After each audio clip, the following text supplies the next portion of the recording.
हरे कृष्णा। तो इस बार एक बड़ा प्रश्न उठ गया है, एकादशी कब है? 6 तारीख को कि 7 तारीख को? अब 7 तारीख को एकादशी करते हैं तो शिवरात्रि 8 तारीख को है।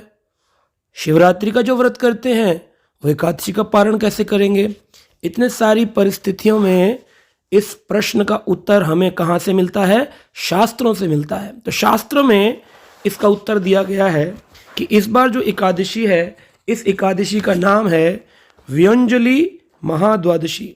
जब भी द्वादशी के दिन एकादशी न आती हो पर द्वादशी तिथि बढ़कर के त्रयोदशी आती हो तो उसे व्यंजलि महाद्वादशी कहते हैं।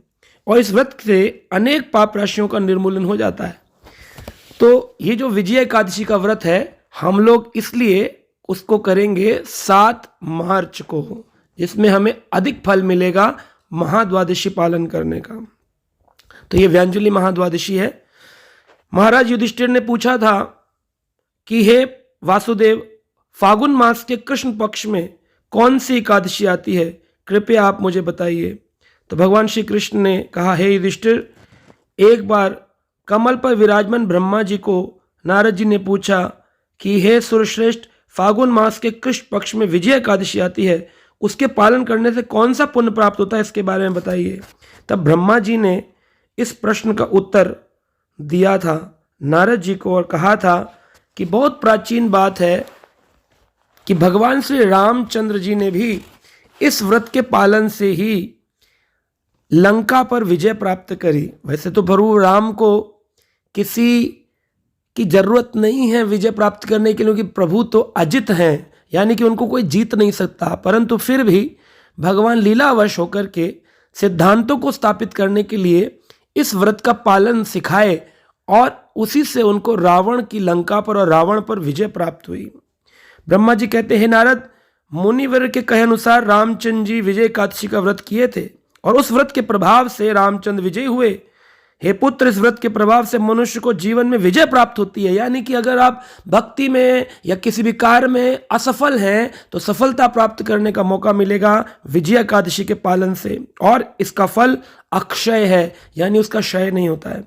भगवान श्री कृष्ण ने कहा, युधिष्ठिर, इस एकादशी का पालन करना चाहिए। इसका महात्म सुनने मात्र से ही वाजपेयी यज्ञ का फल मिल जाता है।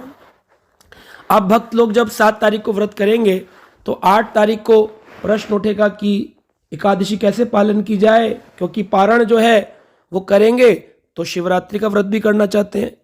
पर कुछ लोग कहते हैं वैष्णवों को शिवरात्रि का व्रत नहीं करना चाहिए। तो आइए सुनते हैं, हरि भक्ति विलास में श्रील सनातन गोस्वामी पाद ने गौतमीय तंत्र से एक श्लोक बताया है। शिवरात्रि व्रतम कृष्ण चतुर्दशन्तु फाल्गुने वैष्णवेरपि तत्कर्यम श्री कृष्णाय प्रीतये सदा।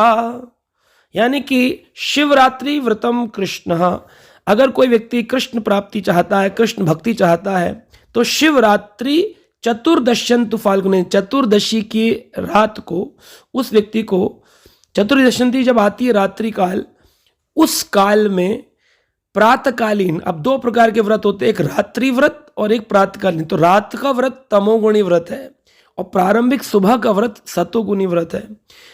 अब जो ये चतुर्दशी के दिन जो व्रत पड़ेगा, ये लोग भगवान श्री कृष्ण की प्रसन्नता के लिए वैष्णवेर अपि तत्कार्यम श्री कृष्णाय प्रीतये सदा, वैष्णवों को इस व्रत को करने का ऑप्शन दिया गया है। इसके दिन आप व्रत कर सकते हैं, जिससे आप भगवान श्री कृष्ण की बड़ी तुरंत प्रगति करेंगे भक्ति में। क्योंकि वैष्णवानाम यथाम शंभु, शंभु सभी वैष्णवों में श्रेष्ठ हैं।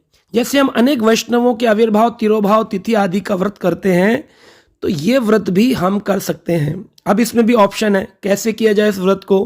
कुछ लोग 12 बजे तक व्रत करके और फिर अन्न प्रसाद ग्रहण कर सकते हैं। कुछ लोग पूरा दिन एकादशी व्रत का पालन कर सकते हैं और उस दिन जैसे एकादशी जैसे प्रसाद खाते हैं वैसा प्रसाद खा सकते हैं। अब प्रश्न उठेगा कि कौन से दिन किया जाए। तो संसारी लोग जो रात्रि काल में चतुर्दशी, क्योंकि लगेगी रात में, 8 मार्च की रात को लगेगी चतुर्दशी, तो लोग रात्रि काल में जो तमोगुणी पूजन करेंगे वो रात में करेंगे व्रत। क्योंकि सुबह तो है ही नहीं 8 मार्च की, संध्या काल में लग रहा है, और 9 मार्च को सुबह से चतुर्दशी व्रत चल रहा होगा जो कि शाम तक चलेगा। तो इसलिए 9 मार्च की सुबह आप व्रत कर सकते हैं, अभिषेक कर सकते हैं, शिव मंदिर जाकर के उनको प्रणाम कर सकते हैं और उनसे प्रार्थना कर सकते हैं, वांछा कल्पतरुभ्य कृपा सिंधु एवचा पतितानां पावनेभ्यो वैष्णवेभ्यो नमो नमः। हे वैष्णव ठाकुर, मुझे आप अपने जैसा परम वैष्णव बना दीजिए जो सदा हरि भजन में रहता है। तो भक्त लोग एक प्रार्थना शिव जी से करते हैं, वृंदावन अवनीपते जय सोम मोले, सनक सनंदन सनातन नारदी अरंगे, गोपेश्वर व्रज विलास युगांग्री पदे, प्रेम प्रियच्च निरुपाधिके नमो नमस्ते।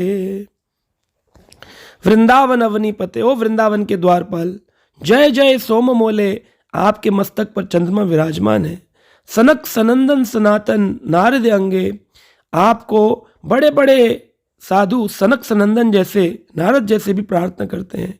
ओ वृंदावन में गोपी भाव में रहने वाले गोपेश्वर, गोपेश्वर रूप में आज भी शिव जी गोपी भाव में वृंदावन में रहते हैं। व्रज विलास युगांग्री पदे, ताकि आपको कमल चरण मिले राधा कृष्ण के, और इसी भाव से आप गोपी भाव लेके गोपेश्वर महादेव बनकर वृंदावन में श्रृंगार पाते हैं गोपियों का।